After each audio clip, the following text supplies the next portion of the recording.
They're in a lot of trouble. You know, I said right at the beginning of the season when I did the pre-season friendlies when they lost 7-3 to Atletico Madrid, which the game was played at a high intensity by one team, and the other team, whenever they lost the ball, couldn't recover it. They couldn't recover and make runs back into good areas. They couldn't defend in 1v1 situations. That's one thing pre-season. That's one thing pre-season, isn't it, Robbo? But you always expect the boys always say, right, season starts, biggest game of the campaign so far, away against the French champions. You can't just turn it on and off. And if you do that in pre-season, you do it for the first couple of league games, you get away with it. At the moment, they haven't got the athleticism, they haven't got the hunger to go and win the ball back. They're not making the right sort of recovery runs. When the ball changes hands, they've got a major problem. They're not dynamic enough when they win it back to go and counter-attack, and they're not good enough defensively to stop the other team counter-attacking. And that's why they lost the game, and that's why they were hammered pre-season by Atletico Madrid. And he hasn't seemed to be able to change anything, Zidane. If I was you, I wouldn't get in any arguments today. I'd get in as little arguments as possible today. Hence, to stay off camera as much as possible. Because you are... Who had this? Who had 3 minutes in the sweepstakes? You, if Real Madrid are a shambles, then your dress sense today is equally shambolic. That's going to be on social media tonight. There is going to be a heck of a reaction for that jacket and T-shirt combo. It's just shy of a sacking offence. Look at that. I mean... There's no way. You didn't think you were coming on this programme to get away with that. Make that a last, surely. Well, let's see what social media says. Maybe people like it. Never a good thing for social media. Listen, he knew... By the way, that's horrendous. He knew what he was going back into, right? And he can talk about, well, I didn't get Pogba and Perez promised me this. And every manager has a story, right? I said it before. We're going to find out if he...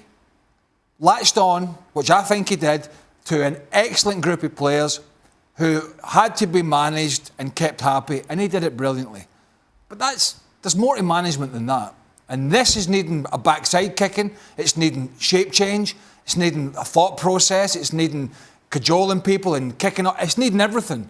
You know, you got Isco, who didn't play, and Marcelo, who didn't play, and we know they were bad apples last year. Mm-hmm. We know that. When they wanted to, they just threw the towel in.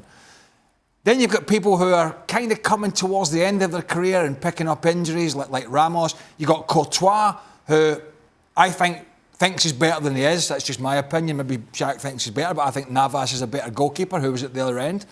And you've signed all these players, or quite a few players, who are either not playing or don't seem to be fitting in. And that's a huge problem for him if he wants to be seen in his second term is somebody who really can cut the mustard when the chips are down. Because the chips weren't really down the first time round. It was just a little bit of, well, Rafa Benitez training's not great, and Rafa doesn't treat us very well, and Rafa's doing this, and all the crocodile tears. And he went in and he sorted it. Well, let's show us what you're all about. You can sort this mess out. Has he been dealt a bad hand? You look at that midfield yesterday, Cruz just not up to the task anymore. You're relying on Casemiro. You were asking James to run, which we know isn't part of his game. Hold on, Cruz is not up to the task. Not up to the task of doing what? When's Cruz last put in a good game, well, Craig? It's like 18 months. It's been Tony Cruz. I understand, but Tony Cruz is a passer of the football. He's not somebody that's going to generally get around and make tackles. You've got to figure that out.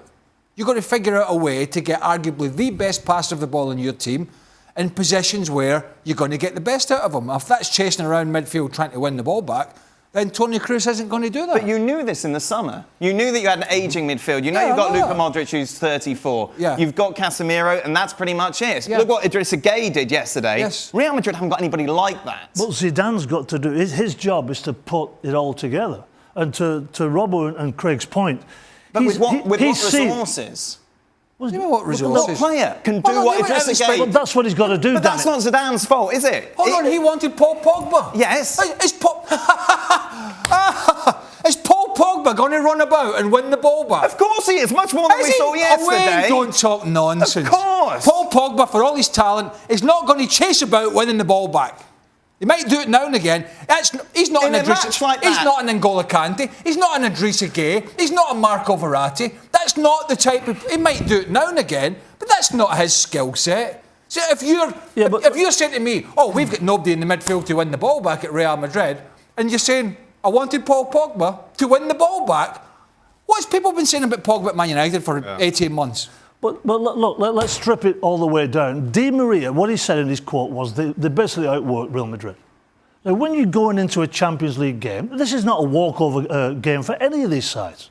So you go in, you prepare yourself, A, as a pro, and the manager prepares the team, as he should do, to go and compete. And it seems like, A, they're not doing that because they've not got the right players in the right places. Are they overloading the forward line? Are they getting the supply? It doesn't look as though they want to work back. So all the aspects of failure is right there, because the number one thing that you've got to do in any competition, in any game, is compete.